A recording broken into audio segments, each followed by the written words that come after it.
Job search is a full-time job and it can take a lot of effort and it's emotionally extraordinarily draining. I had a really bad moment. I'd received 3 job rejections in a week and that all happened in the space of 7 days. And I was like, I can't do this anymore. And I stepped away from everything for about 2-3 weeks. Take us back. What actually happened and what triggered this journey for you? So I knew, let's say in January, that was going to happen of 2023. And at the end of 2023, that job had been eliminated and I had started my job search. There is no part of my mind that thought it would take me the best part of a year to find a job. Like, I'm a hustler, I'm very hungry, I think I'm good at what I do, I have great networks, and I just did not ever contemplate that it would take me this long. And there were moments where it was really difficult to deal with. You're about to start a new job. What happens now? What tips have you got to job seekers who've been lucky enough to secure their next role, and how should they be thinking about making the most of that opportunity? I think there's loads of different layers in answering this question. So I want to start with... Hello and welcome to another episode of the Open to Work podcast. We are joined again by Jim Miller. Hey, Jim. Hello, Matt. How are you? It's a pleasure to be here today. It is a real pleasure to be here. And so I imagine if you're sitting out there in the audience, you're thinking, well, I've already heard what Jim has to say. And I'm sure that we could continue to talk about Ashby and we could continue to talk about the world of recruiting. But for once, we're actually here to talk about me. We are indeed. So this is coming off the back of a very special announcement that I have also followed my own advice and successfully found myself a job. It may be already out there in the universe by the time this goes out, but I'll be joining Muse on the 1st of October, which I'm very, very excited about. And I thought that I would bring Jim back to turn the tables a bit on me and to ask me and interview me about my experience of this job search over the past year. And just to give some context, I've known Jim for a few years now, and Jim has been an absolute rock in my job search. I've gone to him for a lot of advice, and he's offered me some amazing perspectives. And so as soon as I had this opportunity and decided to record a special episode, Jim's name was the top of my list. And so, Jim, thank you so much for coming and doing this with me. It's a real honor. I'm honored. I'm honored to be the guest host of the Open to Work podcast. I mean, it's like stuff dreams are made of. So thank you very much for asking me. And can I be like the first on air to say congratulations on the new opportunity? Thank you. You had a small part to play. I think I sent you my case study as well at one point, which again is something I recommend people doing, not sending them all to Jim, but do ask other people to look through your case studies. I'm sure Jim would have a look at them. He's a very nice guy, but without having he's got a day job as well. I have. I was just thinking, I'll give a quick shout out to the person I send mine to, Luke. Thank you very much. Luke Anderton always checks everything for me for grammar and all of those kinds of good things. So much appreciated if you ever get to watch this. Okay. Well, one takeaway straight off the bat is always get someone to review a case study when you're going through a job interview process. There you go. Golden nugget straight away. Totally. So, Matt, I'm in the hot seat here, and I haven't shared any of the questions that I'm going to ask you. But the last kind of 15 months or so, when we've been communicating quite intensely about your job search, it's been quite the journey for you. Now, it starts off with, the drastic situation. Take us back. What actually happened and what triggered this journey for you? Yeah, sure. So this is my kind of moment to becoming redundant and on the job market. I had a long time to prepare for it. I remember presenting a strategy and workforce plan to the leaders of my previous business, saying, look, I think this role is going to be eliminated in 6 months and 8 months. Here's why. And so I then delivered the project plan that ended up eliminating my own role and the redesign of the talent acquisition team that eliminated my own role. And so I knew, let's say in January, that was going to happen of 2023. And at the end of 2023, that job had been eliminated and I had started my job search. At probably one of the worst times to start a job search in market, the TA market, especially at the leadership level, was at the absolute floor. There is no part of my mind that thought it would take me the best part of a year to find a job. Like, I'm a hustler, I'm very hungry, I think I'm good at what I do, I have great networks, and I just did not ever contemplate that it would take me this long. And there were moments where that really was really difficult to deal with. When it comes to Christmas and I didn't have a job, that was a really challenging moment. I've been in the seat myself as well. And what's amazed me through the course of the last 12 months or so, let's call it the last year, has just been how you've kept yourself motivated and onto this. That you have the ups and the excitements of new opportunities, and then the crashes of not getting the role, sometimes through not your fault, just because the role ceases to exist, and so on. I want to kind of paint the full picture for the folks listening, and this is probably the toughest question I'll ask you. But do you have any data on just how many jobs you've applied for, any other information that's gone on to help people understand the scale of what you've had to work through in order to land yourself a new role? You know what? I don't. And if I am critical of my own job search activities, it's that I didn't track it well enough and I didn't put enough investment at the start. It's one of the biggest pieces of advice I give to job seekers at the moment, is to track everything, because you'd want to be able to understand what's working, what isn't working, your level of input, be able to reflect on these sorts of moments and understand the level of effort that you put into it. I think the challenge for me was that what I think I should have done better, if I look back at it, is be more proactive in my networking, building out my network. I think I did okay in that, but I really, when I started to build the Open to Work podcast, when I started to build my own business, I'd focused a lot on those activities because I felt it was a more reliable source of income for my family than going through the processes of finding my next job, which I didn't feel very optimistic about at the time. And that was probably a reflection of my mental health and stuff like that. So I backed myself. And as a result, that probably slowed down my overall search. But I think all these things happen for a reason. And here I am kind of, with this fantastic podcast and great network and now a fantastic opportunity to be able to speak to. Yeah, it's really hard to get going when you're always thinking, I should have started this at the beginning. But it's never too late to start tracking this stuff and writing things down and recording. And even, just the applications that you go into.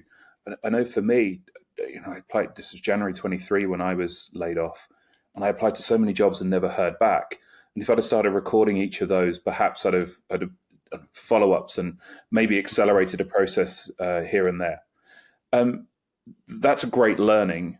What other learnings have you kind of put together off of this journey that you would really want everyone to hear?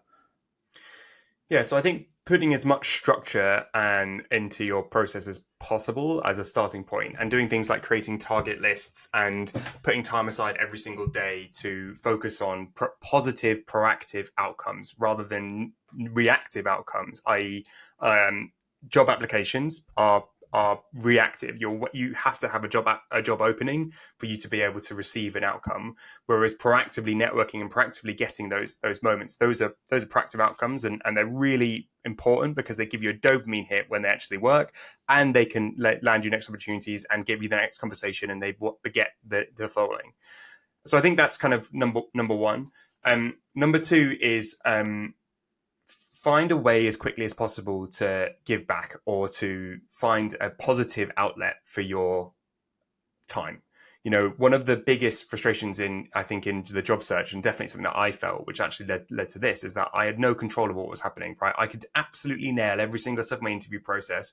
I could do a case study that was reviewed and okayed by the one and only Jim Miller, and I could still not get opportunities.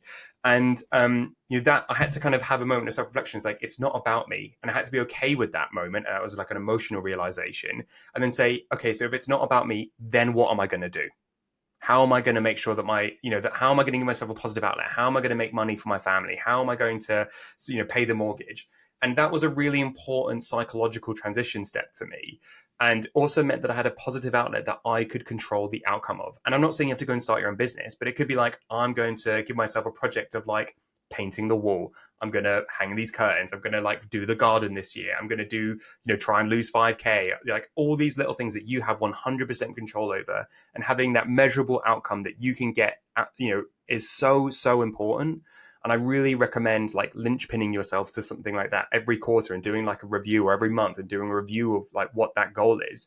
Because I just took so much from the controllability of that as someone where control is probably quite a big thing of my life. That was really important to me. My last one is actually to rest, to take a break. Job search is a full-time job, and it can take a lot of effort, and it's emotionally extraordinarily draining. And the best moments I've ever had are when I've come back from rest. They've been when I've come and been the most focused and been the most proactive and been the most clear on what I was trying to do. That moment of being focused, I had a really bad moment when I went and when James said that he was leaving the podcast because he just got an amazing opportunity. I'd received 3 job rejections in a week, and that all happened in the space of 7 days. And I was like, I can't do this anymore. And I stepped away from everything for about 2-3 weeks. And then when I came back from that, I had the idea for the community, which is now launched, and hopefully is where, by this point in a month's time, we'll be helping loads of people finding the next job, and it would go super successful. We'd recorded a bunch of new podcast episodes with the likes of yourself, and just everything has kind of rolled on, and we've had I was so much, and I also now have ended up finding a job. So if I think back to where I was at the end, the start of June to where I am now, I really think that I would be in such a different position if I didn't take a week off, which I think a lot of people really struggle to do because they feel like everything is on the line with this and they can never stop. Yeah, no, that makes sense. So tell us about specific getting the new role. How did that come about? Was it reactive? Was it proactive? What's the journey there? What can you share with us? Yeah. So it's a bit of both, actually. So I have known James for a long time. He was part of the Hire 100 with you and me over a year ago. So over a year ago, James, Jim, and I were all part of this kind of Talent 100 list that the Hire community put together, and we met at the dinner then. And so we've sort of always stayed in touch. Call out, it's not the other James that we're talking about. It's a completely different James. Oh, yes. So my new hiring manager is also called James, and my brother is also called James. And so now I have another James to have to deal with, which my parents are already confused. Good job on Jim, right? Yeah, and it's good job you're Jim, exactly. So the James from Muse, I met him at an event over 18 months ago, and we sort of stayed in touch. And he's actually come on the podcast as well, independently of that kind of interview process. But he's been a follower, and he's seen me speak at events and stuff like that. And we've stayed in touch. And so this job did go live to the external market. But James also did tap me on the shoulder and say, "Hey, would you be interested in having a chat about this?" And I kind of wasn't sure initially, but I was just so impressed with what Muse had done as a business until this day. I was like, I'd be silly to not have a conversation with them and at least explore it. And I think that's, if again, think about one of my other tips, always have a conversation. Even if you think a role's too junior, even if you think a role's like not paying enough or whatever it is, just have the conversation, listen, offer your perspective and see what happens next. Because that ended up rolling into where I am today. And I think initially, a year ago, I might not have taken that call. And I'm really glad that I did today. Weirdly, I also had 2 offers in the same week. So I made a decision to take Muse over taking a role at a different business, which was really, really hard. After waiting a whole year to then have to make a decision between 2 was very frustrating. So Alderson James are one of the leading people and talent agencies. Since 2013, they've been responsible for over 1,000 people and talent hires, including 1 in a company that I used to work at. They helped me hire my head of technology TA. So I know the guys there pretty well. They've been responsible for scaling some of the most innovative companies in the UK and the EU. Also recently just launched in the US. So even folks in your neck of the woods now, James, can get involved for contingent, retained, and executive search. And they also now do embedded through AJX. So they can do it all. So my next question is, how many times did you change your resume, your CV, over the course of that 12-month journey? And I don't mean for individual jobs, but changing like the whole thing, the rewrites, as it were. I mean, so when you start your job search, you should always rewrite your CV. In this day and age, I think you should always rewrite your CV. Don't use an old version. Come at it fresh. And I think we've said loads of times why. But I think I probably rewrote it 4 or 5 full new times, and then within that had 4 or 5 so each version probably had 5 versions of that. I do think that there's probably the generalist CVs are kind of dying out a little bit right now. People are looking for functional expertise and someone who's really in depth and knowledgeable about what they're doing. They're not looking that, I think you can demonstrate that you have some of these generalist skills, but actually people are like, I want someone who's really good at L&D and then might be able to do some other stuff. Or I want someone who's really good at talent acquisition, but could also pick up some other stuff. And you put the other stuff at the bottom because they're probably looking for the must-have requirements of talent acquisition at a certain level of scale, at a certain level of business and blah, blah, blah, very specifically. So I have, one for executive recruiting because that's its own subgenre that really people hire. I have one that's strategically focused entirely, just focusing on my projects. I have one that's focusing on HR as a broad topic, all these different versions of my CV. And actually all of them were used and my final CVs ended up being 2 functional CVs, not generalist CVs. And these are all CVs that truly represent your skill sets. You're not Of course. creating something to make something out of nothing. No. But these are different facets of you and your experience, and just vehicles to communicate that to the audience of the hiring managers and the recruiters who are reviewing the resumes and so on. Yeah, you got to think of it like marketing language, right? Like the marketing, I could sell you and your neighbor the same product, but I would sell it to you in completely different ways because of who you are and what what your interests are. But they're still the same product and it's still the same outcomes, and I can't lie to you in either of them. So I think that's really how people have to think about CVs ultimately, right? Like it's a marketing tool, gets you through the door, but it has to be, you have to market to a specific audience, otherwise you market to no one. Yeah, no, I quite agree. I wanted to just touch on a little thing you said there about evidence of meeting the minimum requirements, the must-haves for the role. And just from my advice to everybody is, I know it's painful, but you've got to tweak your CV to those. Some companies get audited to make sure the Yeah. person they're hired has got the evidence on that resume that was first submitted for the role. So if you don't do that extra step, you might not get through. I had some feedback on a feedback email recently, and people were like, I'm not going to change my CV for every job I apply to. And I was like, you really have to. You have to be thinking that way. I think you said something maybe when we talked about this last time. If you don't change it, someone else will, and they're going to get that job. Like Yes. I had someone ask me some advice recently, and they said, I've found my dream job. Like, what tips do you have for me? And I was like, well, you got to put everything into it. You got to absolutely throw yourself into this role and do all, yes, customize your CV. Yes, maybe record a Loom video. Yes, maybe like reach out to the hiring leader or the CEO. Like you have to do all those things. Like, wow, it's a lot of effort. I'm like, yeah, but someone else is going to do it. And if it's your dream job, you've got to go for it. You can't leave anything on the table. Again, if I had like one piece of advice, you have to walk away from every opportunity knowing that you did your absolute best. And that is the only thing that you can ever commit to. Absolutely.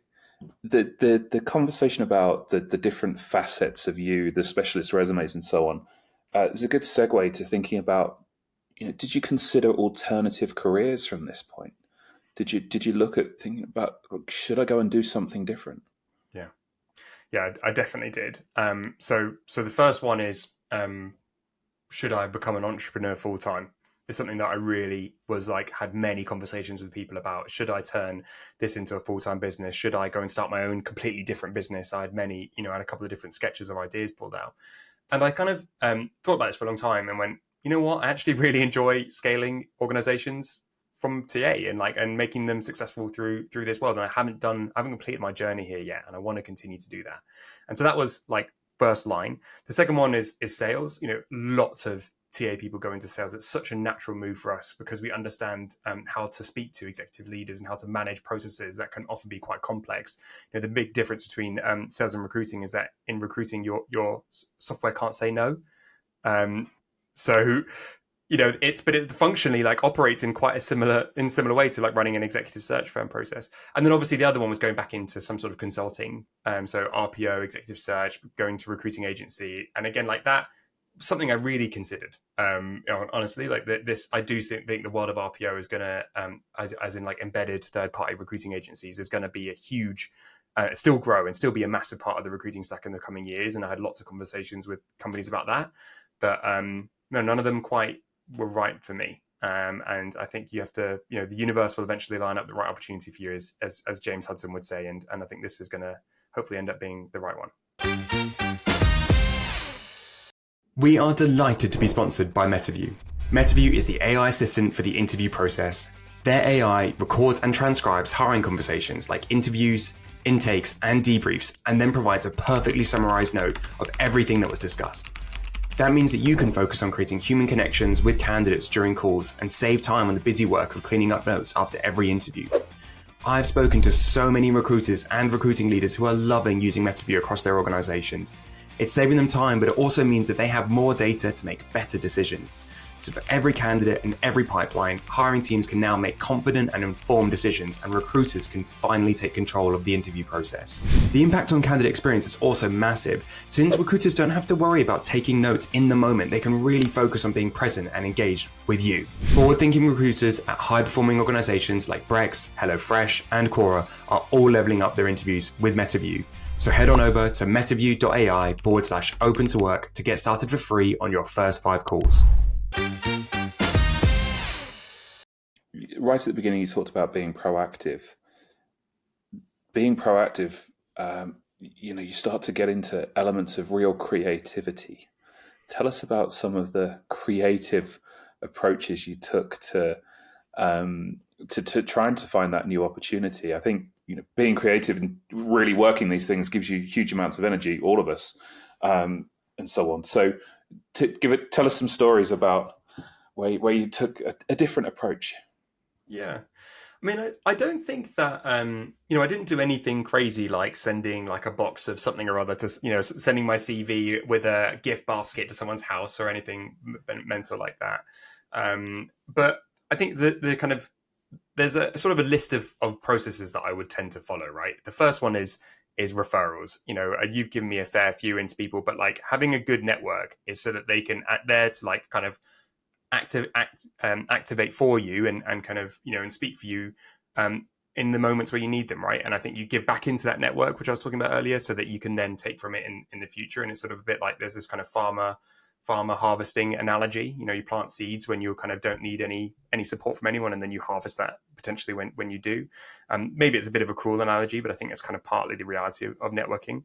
And then so I'd always ask for advice first, and I've gone like to some quite intriguing lengths to get like a very roundabout connection from like this person knows that person who connected me to that person who then connected me to the final person who connected me to the CPO, not the CEO, and the CPO connects me to the CEO, and then but it took me like 7 people to get there eventually, and that was quite something that I had to. That was quite a fun. I wouldn't say fun, but it was quite an intriguing task to have to do. I would then I got really into sending looms to hiring managers. I really think that video is going to be one of the things that like separates us as candidates, because so much of what we see on the world is especially when it comes to like LinkedIn, especially when it comes to email and business, is very, very CV oriented. And so sending a video where you can really stand out and really say like, hey, your business is 200 people, you're looking to hire a new TA leader. These are what you're using this software at the moment. These are the 3 things that I suspect your business is probably going to have problems with, and here's how I'd approach solving them. That if you send that to a founder of a business or a CEO or a VP of people, you're immediately going to stand out. And yes, that takes a bit more effort, but you're already showing that you've got proactivity, you're looking to solve problems, and that you can show that you think what's going to happen next to them, which you might get it wrong, but that doesn't matter because you've at least had a go. And I think that would be really standing out. And then also I've just done like video backgrounds, of like, hey, this is my CV, this is what I can do, blah, blah, blah. I think that's been less effective. But whenever I've kind of sent a message saying, here's how I think I can solve a problem for your business, that has always been noticed. And even if I get a rejection, I have a very, very high response rate from that. And then if I can't do any of those things, I will then send a message to the recruiter, which I have the lowest response rate from. Try and play kind of creator role at any time where you're going after folks who there's no opportunity, there's no indication that there's anything there at all.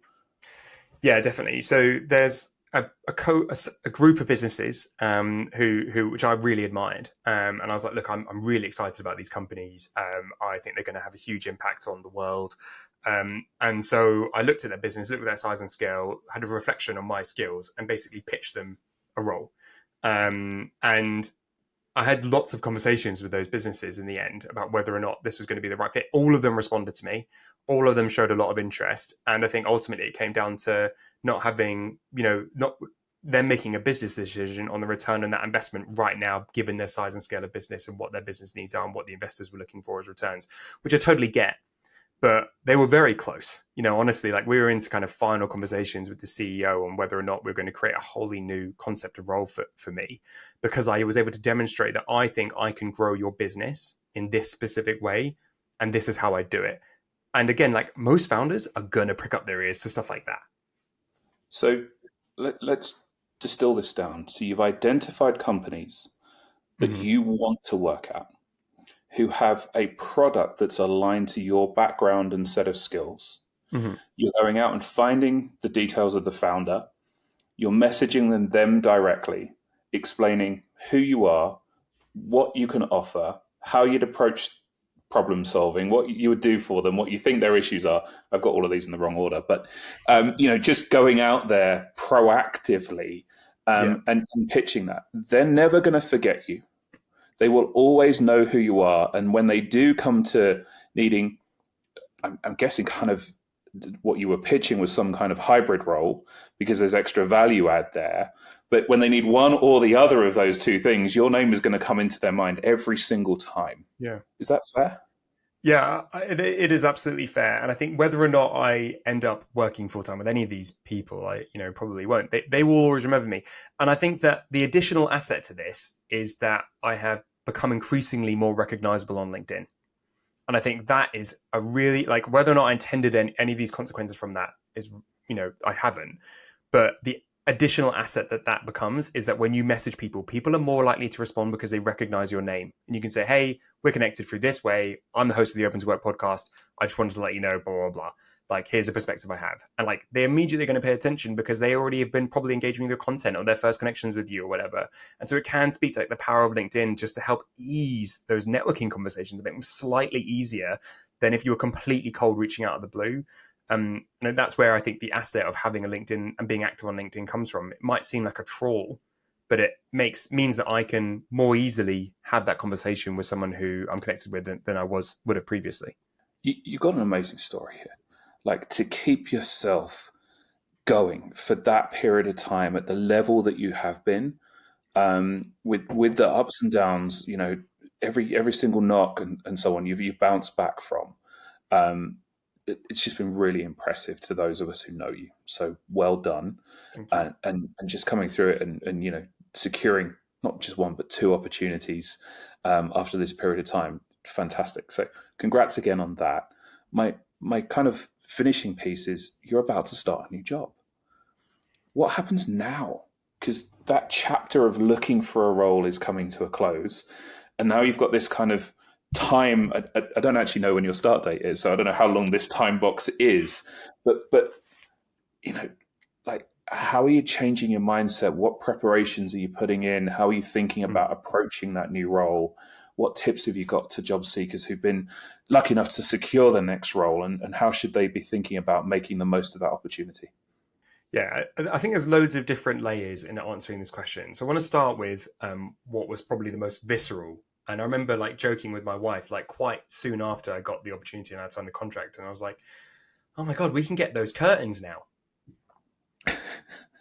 Because like, there's just, you don't realize this kind of baggage that you're carrying for such a long time, that you've been putting things off and you've been delaying decisions and you've been doing things differently. And, we've been very privileged this year to live, fine, and I've been lucky with the business and stuff like that. But like, just there's so much weight that you've been carrying without realizing it, that almost the first thing that I'm still processing, honestly, is just like unshedding that emotional weight. And I said to James, both Jameses actually, I was like, I need this time to process trauma, because otherwise I'll be coming into this new opportunity and I'll already be worried about being on the job market before I've even started the job. And that's just not the right way to enter that. And I do really worry for so many recruiters or job seekers out there who've taken a job very quickly and not found time to process this trauma of the job search experience they've gone through, and how long they're going to be able to manage, because they're going to get burnt out.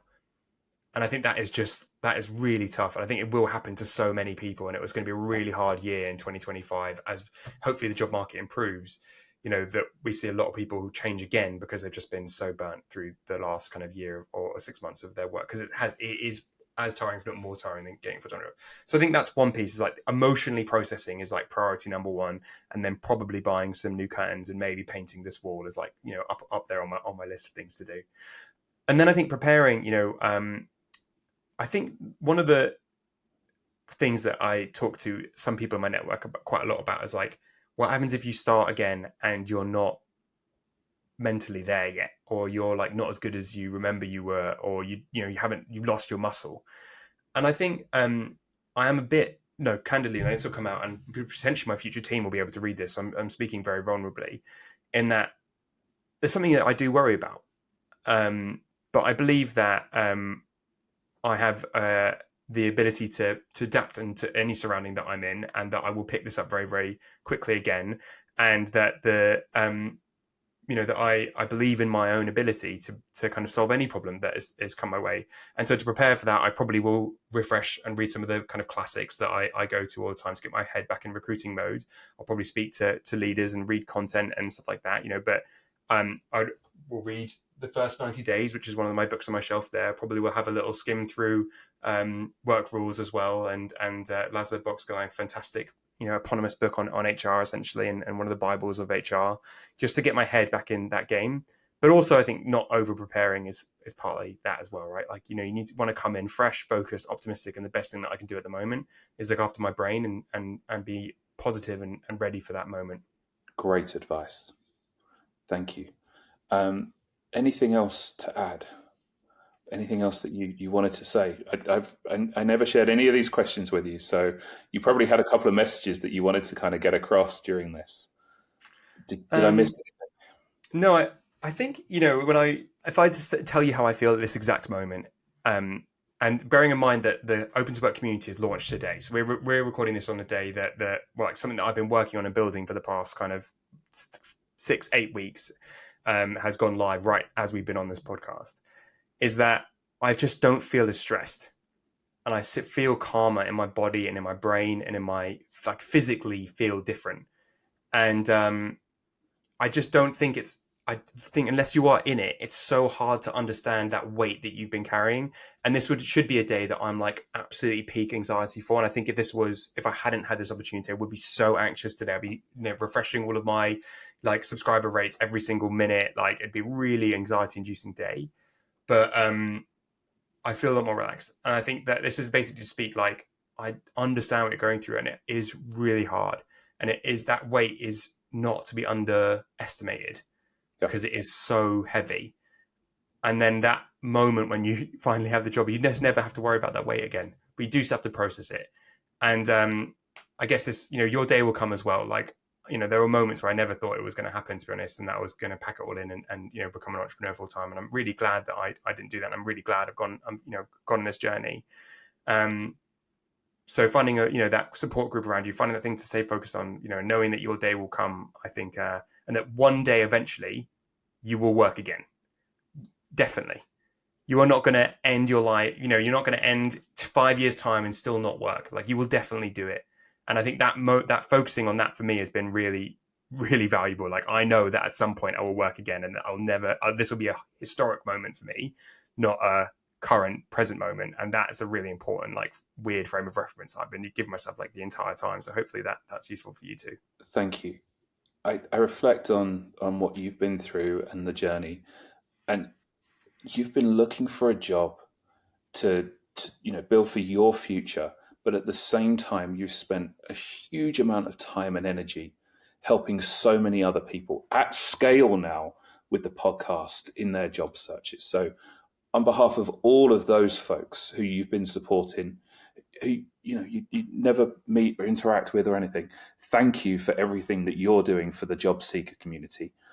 It's much, much appreciated, and hopefully everybody got something from this in terms of just how to lift themselves up every single day, month, year, all the way through that journey, and that there is light at the end of the tunnel, and that you will find something, and it will be thrilling and exciting for you when that occurs. So I wish you all the best of luck. And Matt, thank you very much for asking me to host, and good luck in the new role, and congratulations again. Firstly, thank you so much, Jim. I honestly couldn't have thought of anyone better to do this, and I really appreciated all of your help and support through this. And I really encourage people to follow Jim on LinkedIn and stuff, because the work he's doing at Ashby is something that I'm really excited to see develop. And good luck to you as well. And I'm sure we'll one day we'll hopefully meet in person.